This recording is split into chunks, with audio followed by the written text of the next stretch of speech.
So that kind of brings us to the resale material. We talked about how recycling doesn't happen until you make a product and you sell it back to somebody. And we've kind of talked about products all along as we've gone. We've talked about some of the pipe that the laundry bottles could go into. We've talked about making co-extruded bottles. We've talked about the fiber that could be made from the PET bottles. You can put PET back into bottles as well.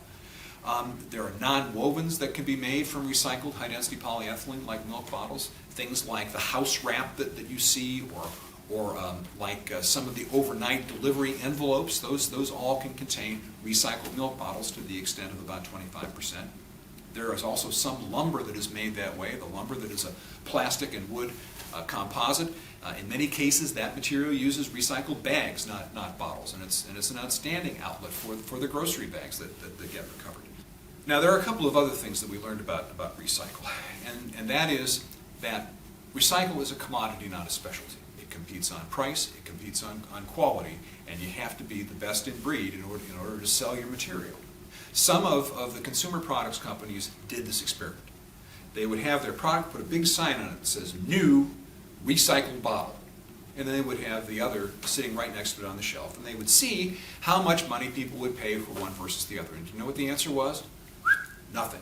Not a penny more. But the reason is because people didn't perceive a value in use for that recycled material in the bottle. What they were after was the laundry detergent or whatever they were buying from the bottle, and not the bottle itself. So there's a segment of the population that will pay more for recycle, but most people won't. The other thing that we learned, it is unlikely to find recycle in an appearance layer unless it's been treated very well. It is far more likely to find it in a dimensional stability layer where you might have an appearance layer. What we've learned, I hope, is that recycling is more than throwing something away in a blue bin. In these days, collection of the material is pretty much the bottleneck. About 60% of the country has access to convenient recycling like curbside recycling, but even at that, we only recover plastic containers at about a 25 to 30% rate, and that's for the very best of them, for the milk bottles and the soda bottles. So we've got a long way to go in terms of collection.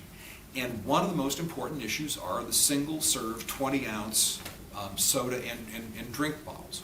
We can think creatively about making the most of the current infrastructure before worrying about recycling lots and lots of other things. Let's remember, we're only getting about 25 to 30% of the big plastic bottles out there.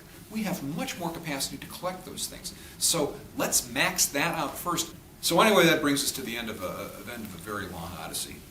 When I was in the recycling business, there were some very funny stories. I've decided not to tell you about the day that the truck full of ground-up vegetable oil bottles spontaneously combusted, and we had to evacuate the neighborhood. I almost went back to smoking that day. I'm not going to tell you about the day that we found the bale with the goat in it. I don't know if you've ever picked goat out of a bale breaker, but it's just not pretty. And there were a number of other things sort of like this that made it one of the most interesting jobs I ever had, but it's nowhere near as much fun as telling you